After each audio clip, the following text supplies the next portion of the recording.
Ryan, what's this huge package? Oh, that's her luggage. It turned out to be more than I expected, and I was surprised too. What? What are you doing? Well, I'm getting married to her, so I'll be divorcing Kyra. You're unbelievable. Say whatever you want. Well, fine. Your behavior up until now has made my affection for you disappear. I'm divorcing you. Your obedience is helpful. By the way, Dad, how about giving me this house as a gift while you're still alive? Huh? Regardless, this house will be mine once you're gone. I'll be living here with my affair partner. Kyra can take you and leave. What are you saying? This is my house. What? My name is Kyra. We're in our 3rd year of marriage, and I'm currently 3 months pregnant. Ryan, my husband, and I started as co-workers, helping each other out at work, and our relationship blossomed into love. After 2 years of dating, we got married. Since then, I changed jobs to work at a different company, and we both contribute to our household income. Given that my husband is an only child, we decided to live with my in-laws after marriage. There's been no mistreatment or bullying from them. Both my father-in-law and mother-in-law have calm personalities, and I've never witnessed them getting angry or arguing. On weekends.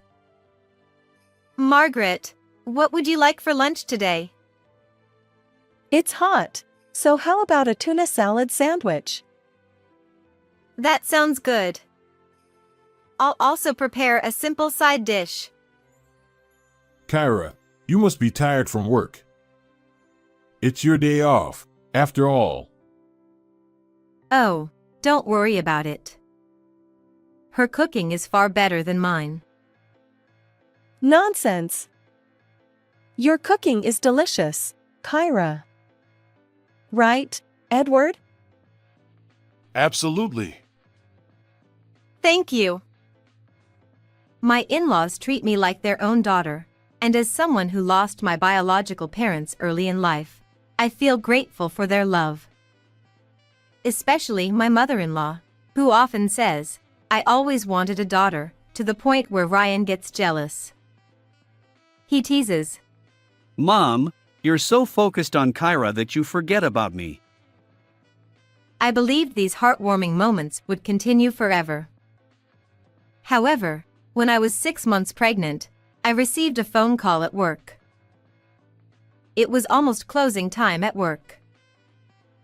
Kyra, it's urgent! Margaret collapsed! She's currently in the intensive care unit at the hospital! What? I'll go there right away. What about Ryan? I can't reach Ryan! I tried calling his cell phone and leaving messages. Understood. I'll try contacting him too. I explained the situation to my boss and headed to the hospital. On the way, I called Ryan. Hey, what's up? What's up? Haven't you seen the message from your dad? Oh, I haven't checked yet. What happened? Your mom collapsed. She's in the ICU. What? I'll be at the hospital soon. You should come too. Yeah. His hesitant response puzzled me, but I hung up and rushed to the hospital. My mother-in-law had been moved to a regular ward, lying in bed. Beside her, my father-in-law looked distressed. Edward, how is she? She seems stable now. It was a heart attack due to her pre-existing condition. She fell during the attack and injured her spine. She'll need a wheelchair and caregiving. What? That's... At that moment, my phone rang. It was Ryan. Hey, how's Mom doing? She's resting in her room. Is her life in danger? Well, not immediately, but the fall during the attack injured her spine. She'll need a wheelchair. I see. Well, caregiving is covered by you and Dad, right? I don't need to come. What are you saying? Your mother collapsed. How can you prioritize anything over that? I have other plans, so I can't make it. Take care. What? Ryan! He abruptly hung up. Father-in-law asked. Can't Ryan come? I couldn't believe he'd prioritize something else over his own mother's health. I felt angry and couldn't help expressing my frustration to my father-in-law. Was he always this heartless? Did something happen at work? Seeing my father-in-law's calm response, I immediately regretted my irritation. Edward, I'll go back home for a moment to get some of Margaret's clothes. What about you? I'll stay here with her. That's a good idea. It'll be reassuring for her. All right, I'll be off. I'm sorry, Kyra. I gathered my mother-in-law's clothes and other necessary items at home and hurried back to the hospital. We arrived just in time for visiting hours. My mother-in-law was still unconscious. I left the belongings, entrusted my mother-in-law to the nurse, and returned home with my father-in-law. Even after arriving home, my husband hadn't returned yet. I decided to call him. What? Your mother has been hospitalized for a while. Oh, I see. I'll visit her eventually. It's your mother we're talking about. Why are you so indifferent? Look, I'm busy right now. Can we talk about it when I get home? Ryan! Once again, my husband unilaterally hung up the phone. He used to be different, more caring toward his parents. What happened? Around midnight, Ryan finally came home. I'm exhausted. What kept you out so late? Important business dinner. I see. And about your mother's caregiving? You and Dad can handle it. I'm not participating. What? What are you declaring? I'm busy with work. I don't want to deal with caregiving even after coming home. If you have work, I'm in the same boat. You're about to start maternity leave, and it's perfect timing. I don't mind taking care of her, but it bothers me that you, as her son, are opting out. It's disrespectful. I'm busy. I won't do caregiving. I'm going to bed. Lately, every conversation with my husband ends up in an argument. I couldn't fathom his mindset. The next morning, as Ryan prepared to leave for work as usual, my father-in-law confronted him. Ryan, I understand work is busy, but she's your mother. Make time to visit her. Yeah. And off he went. Father-in-law muttered. Was he always like this? He, too, was puzzled by his son's change. That day, I took a day off and headed to the hospital with my father-in-law. In the hospital room, my mother-in-law's gentle smile welcomed us, providing some relief. She would remain hospitalized for a while to adjust to life in a wheelchair before returning home. We decided to partially renovate our house to make it more accessible. Ryan's late return home had become a pattern since my mother-in-law's hospitalization, often stretching into the early hours of the morning. Some days, he didn't come home at all. Ultimately, during her hospital stay, Ryan never visited her. Ryan is so busy. Her lonely expression tugged at my heart. I hadn't revealed the reality of Ryan's absence during her hospitalization. After her discharge, we began the routine of home caregiving. While I was at work, we hired a caregiver, and when I returned home, I juggled household chores and caregiving. It was challenging, but both my mother-in-law and father-in-law were cooperative. Plus, our renovated home was wheelchair-friendly, allowing my mother-in-law to gradually regain independence. Amidst all this, I reached my due date and safely gave birth to a healthy baby girl. My in-laws were overjoyed. When labor began, I tried to contact Ryan, but as expected, he was unreachable. Even the message about our child's birth went unread. And yet, I confronted Ryan once. His indifference to everything infuriated me. "Ryan, why don't you come home?" What do you mean? I'm busy with work, so it can't be helped. You and Dad are there for Mom and the child. Everything will be fine. Don't you worry about your mother or want to meet your child? Work is unavoidable. Besides, I'll see them when I get home. Talking to the wall, my words fell on deaf ears. I felt like a fool for asking. The daily routine of managing household chores, caregiving, and childcare keeps me busy. Fortunately, my mother-in-law actively assists with childcare. About a year into this new lifestyle, my mother-in-law's health deteriorated. Despite her unwavering concern for her son, my husband wasn't there during her final moments. For the past few days, I hadn't been able to reach my husband at all. It was only after my mother-in-law's passing that he finally responded. "Ryan, where have you been? I've been trying to contact you." Oh, is Mom in critical condition? "She's gone. Your mother has passed away." What? His surprise was evident, but his next words left me stunned. It can't be helped.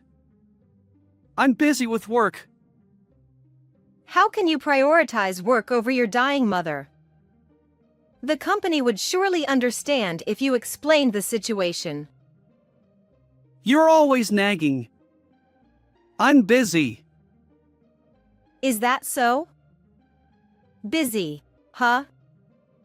Fine, do as you please. But at least attend your mother's funeral properly. It's her final farewell. I know. His constant excuse was busy. I was losing patience with him. The word divorce kept echoing in my mind. But I didn't want to cause further pain to my father-in-law, who had just lost his wife. At the wake, my husband tearfully apologized to his mother. What kind of work could be more important than her final moments? As I observed him, I wondered. The funeral proceeded smoothly with my father-in-law as the chief mourner, and we all returned home. Thank you for everything, Kyra. Thank you. Let me make some tea. No, I'm good. I have other commitments. At a time like this? Can't you cancel? What's it to you? Mind your own business. Ryan, listen to Kyra. Your mother's funeral just ended. Can't you find another day for your commitments? It's an important business deal. At this hour? Besides, Kyra has been taking care of your mother all this time. You never lifted a finger. Don't you feel any gratitude toward her? Yeah, thanks. Are you satisfied? And with that, he stormed out of the house. I stood there, dumbfounded. Kyra, I'm truly sorry. He wasn't always like this. Please don't apologize, Edward. It's not your fault. I don't think he was always like this either. Has Ryan changed? I couldn't help but vent my frustration. Father-in-law nodded with a defeated expression. Since my mother-in-law's passing, Ryan's late nights away from home had become more frequent. His excuses, business trips, company outings, had disappeared. I had stopped asking where he was, leaving him unchecked. Life settled into a new normal for me, my father-in-law, and our daughter. The memorial service for my mother-in-law went smoothly. Although I had contacted Ryan, he never showed up. Then something unexpected arrived from him. Kyra, come here! His voice echoed from the front door. Yes, I'm coming. Do you know about this massive shipment? Huh? I have no idea. Understood. Ryan had sent an enormous amount of belongings to our house. That night, Ryan returned unexpectedly, accompanied by a familiar woman holding a baby. Not Natalie? It's been a while. How have you been? The woman's name was Natalie, a former colleague from work. Ryan, Natalie, and I had started at the company together and often went out for drinks. Long time no see. As you can see, I'm doing well. We can't chat in the doorway. Come inside. I wondered why Ryan had brought Natalie, but I welcomed them into our home. You had a baby? I had no idea. Yeah. I didn't mention it. Her curt response left me uneasy. By the way, Ryan, what's with this huge shipment? Oh, it's Natalie's stuff. There's more than I expected, and it surprised me. Huh? Before I could ask, father-in-law erupted in anger. What's going on, Ryan? I'm marrying her, so I'm divorcing Kyra. What? Does that mean the child Natalie is holding is yours? Yeah, You. When your own family was going through a tough time, you were out playing with other women, even had a child with one. You're despicable. say whatever you want. Well, fine. Your behavior has erased any affection I had for you. Creating a child with another woman, especially Natalie. It makes me sick. I'm divorcing you. Your obedience is convenient. As he said that, my husband placed the pre-filled divorce papers in front of me. Natalie, holding our child, sat next to him with a faint smile. Could you sign it now? I want to marry Natalie soon. And Dad, I'd like this house to be gifted to me while you're still alive. What? Regardless, this house will be mine when Dad passes away. I plan to live here with my affair partner. Kyra, take Dad and leave. Eventually, Dad will need care, but Natalie doesn't want to be burdened with that. Dad would feel more secure with Kyra. I'm such a good son, right? What are you saying? Or, if Kyra is willing to take care of Dad and our child, we could continue living together, haha. So, why have you been saying all this? This is my house. Ha! You're the one who needs to leave right now. Exactly. Not only was my husband surprised, but Natalie's face also contorted in shock. As my father-in-law nodded beside me, my husband's voice grew louder. Their plan had crumbled in an instant, leaving him visibly shaken. Wait! Wait! Just because you're getting divorced doesn't mean you can say crazy things. Dad, you're not falling for Kyra's words, are you? This property and house are in my name. I have no intention of transferring or selling them to you. If you insist on living here, you'll pay a reasonable monthly rent. What? Kyra is telling the truth. When Mom fell ill, the house needed repairs. You were unreachable. Kyra generously covered all the renovation costs. Instead of just taking money, we decided to sell this property and house to Kyra after discussing it with Mom. What audacity! You have no right to say that. Mom was always worried about you. Your actions show ingratitude. Leave immediately. You are never to darken my doorway again. You're disowned. Oh, don't worry. We rejected that massive shipment, so your belongings won't be here. Leave with peace of mind. I witnessed my usually calm father-in-law's anger for the first time. My husband and Natalie were kicked out of the house, leaving dejectedly. Kyra, sprinkle holy water at the entrance. Yes.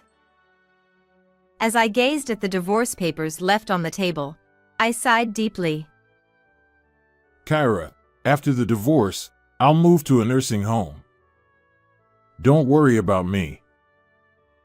Edward, please don't say that. As long as you're okay, continue living here with us as before. Sarah will be happy too. Thank you, Kyra. The next day, I went to the municipal office and submitted the divorce papers. The divorce was finalized. Later, the lawyer demanded alimony and child support from my ex-husband. We also sought compensation from Natalie, his affair partner. How can I pay child support for Kyra's child when it's costing me for Natalie's child? It's still your child. You must pay child support. Kyra has money. She's just trying to squeeze more out of me. Assets don't affect alimony or child support claims. Despite my ex-husband's protests, he begrudgingly signed the lawyer's documents. As for Natalie, she turned out to be the worst. I always disliked Kyra. Ryan was always dependent on her. I stole your precious person. Ha! Is that all you have to say? My affection for Ryan, who doesn't care for his parents, has already vanished. Do as you please. Stop being a sore loser. Ryan wanted a son. Well, our child is a boy. With a triumphant attitude, she signed the compensation documents. Although her behavior infuriated me, I reminded myself that our ties would end here. With the paperwork completed, I left the office. Afterward, my ex-husband and Natalie got married, but Natalie's plan to take everything, the house and even my husband, from me didn't quite work out. They ended up living in a small apartment, constantly arguing. Suddenly, an unfamiliar man showed up at their door, insisting on meeting the child. He claimed to be the true father of Natalie's child. Despite Natalie's denial, my ex-husband began to question why the child bore no resemblance to him. A paternity test revealed a 0% chance of him being the biological father. The mysterious man turned out to be the real father. My ex-husband divorced Natalie on the spot, and she and the child were kicked out of the house, returning to the man. My ex-husband came to my father-in-law and me, kneeling in front of our doorstep. I was a fool. Please forgive me. I was deceived by Natalie. She seduced me. Can I see our daughter? You're just as guilty for falling for her trap. What face do you have to meet our daughter? I won't allow it. But when Mom was ill, I had promised to meet Natalie. She threatened to expose everything to you if I didn't prioritize her. Then I was there for Natalie's childbirth and missed Mom's final moments. Damn it! To miss my parents' passing because of a stranger's child. I'm not at fault. With that, my husband broke down in tears. Even witnessing my ex-husband's distress, I couldn't help but think he deserved it. My father-in-law said, You'll regret this for the rest of your life. Live honestly from now on. His words carried the kindness of a father. However, he never nodded in agreement with my ex-husband's return. My ex-husband left with slumped shoulders. But here's what I know. He's been struggling at work, facing gossip and feeling uncomfortable. A former colleague, upset about my divorce reason, inadvertently spread rumors. It's hard not to feel a sense of satisfaction. As for Natalie, the man who barged into their apartment turned out to be her fling. She successfully tempted my ex-husband, thinking she could take everything from me. But when she learned I was pregnant, she felt competitive and wanted to get pregnant too. After failing to conceive with my ex-husband, she seduced another friend, resulting in her own pregnancy. Whether the child belongs to my ex-husband or her fling, she pressured my ex-husband into marriage. A coworker revealed Natalie's true intentions by getting her to spill the beans. Natalie quit her job and moved into the fling's apartment. Unfortunately, he turned out to have a violent streak, and she now lives in fear. As for me, I lead a peaceful life with my father-in-law and my daughter. While I'm at work, my daughter stays at a daycare center, and on weekends, my father-in-law watches her while I finish household chores. This weekend, we'll visit my mother-in-law's grave on the anniversary of her passing. How did you find this story? Don't forget to subscribe to the channel. Until next time in the next video.